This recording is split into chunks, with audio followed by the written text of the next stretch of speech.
When you last saw Project Hydro, in Stage 1 I'd added new wheels, new bars, and a D&M rear shock. Well, today I'm going to show you Stage 2, because there have been a few changes.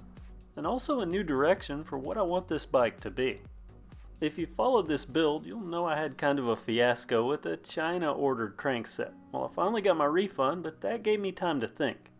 This is a big box bike, so it's not really about fitting full Shimano drivetrains or full SRAM drivetrains like I did on the Carbon X or on the XR Pro. Instead, I want this to be about affordability in a robust and reliable way. Kind of like that D&M rear shock. It's good, but it's not as much as a RockShox or a Fox. So I searched out what I hope are undiscovered gems.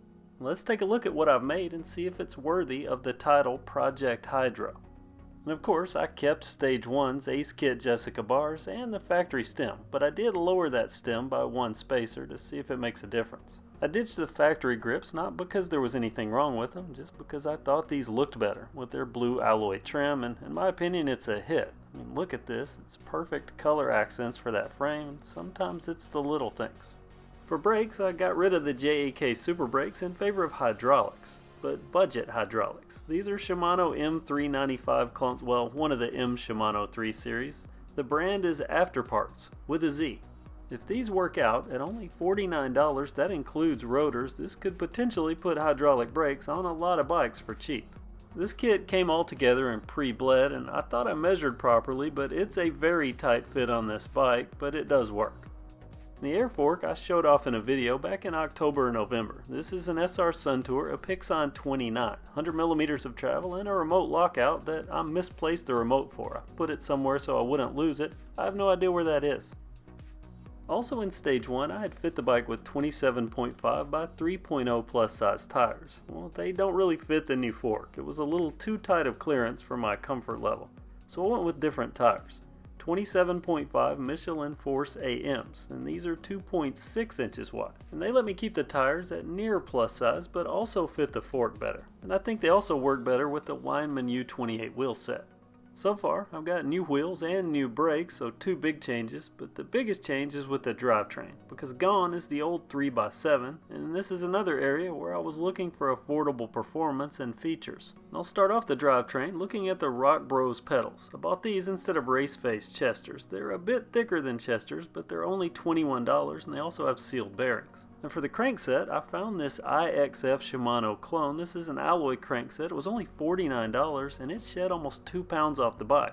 170mm crank arms. It even comes with its own bottom bracket. And for the chainring, I made it up a $21 Fomtour Snail. This is a 30 tooth. I was willing to take some risks up front, but in the back of the drivetrain, I played it safe. I stuck with all SRAM. That's an NX rear derailleur and an NX 11-speed cassette. And from Stage 1, the D&M rear shock, I've yet to have a problem with this one or the one on the XR Pro. And this is the point where someone always comments, what's left of the original bike? Well, this is just like the Carbon X. There's the seat post and saddle, the stem, and the frame. I also want to address the Nylon Bushings because I've had people express concerns about those. I have spares, I don't know where they are, but I have them. But I'll be keeping a close watch on these. I don't expect any issues for me or the average rider, but I will keep a close watch and I'll let you know if any problems develop.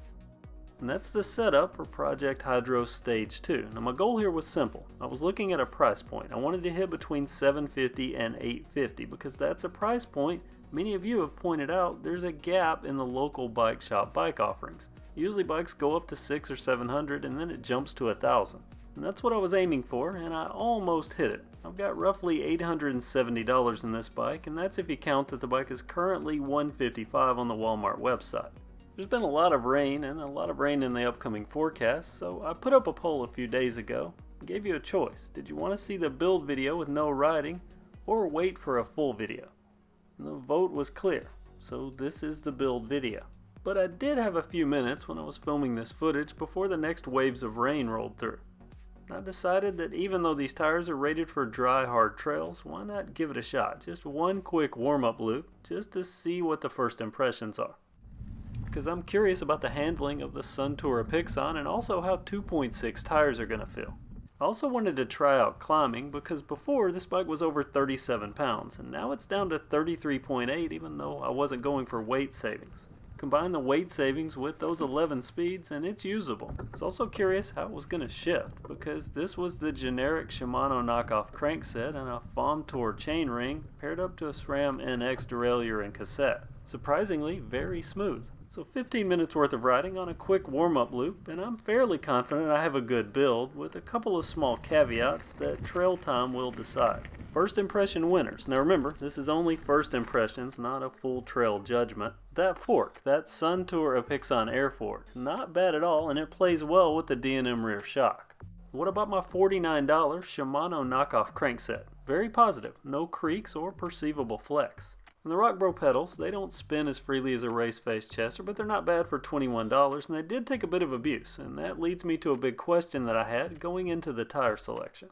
The Hyper Hydroform, it's a 29er bike, and previously I'd put those 27.5 plus wheels on it, but now I've dropped it down to standard 27.5s, and that dropped the bottom bracket a bit, by about half an inch.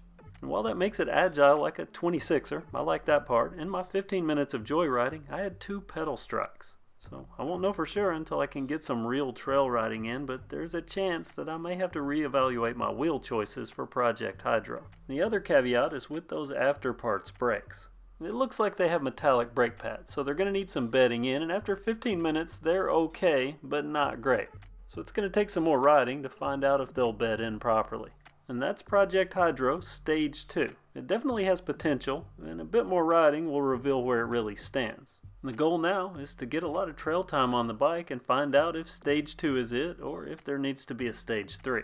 What do you think? Is Stage 2 a usable mountain bike? And also, what do you think about those value-centric components? I'm really impressed with that crankset. Comment below, and also in the description I'll put links to all the components I used for this build. Stay tuned for more on this bike and other videos, so make sure you're subscribed and have that bell notification icon active. Thanks for watching, and have a great day.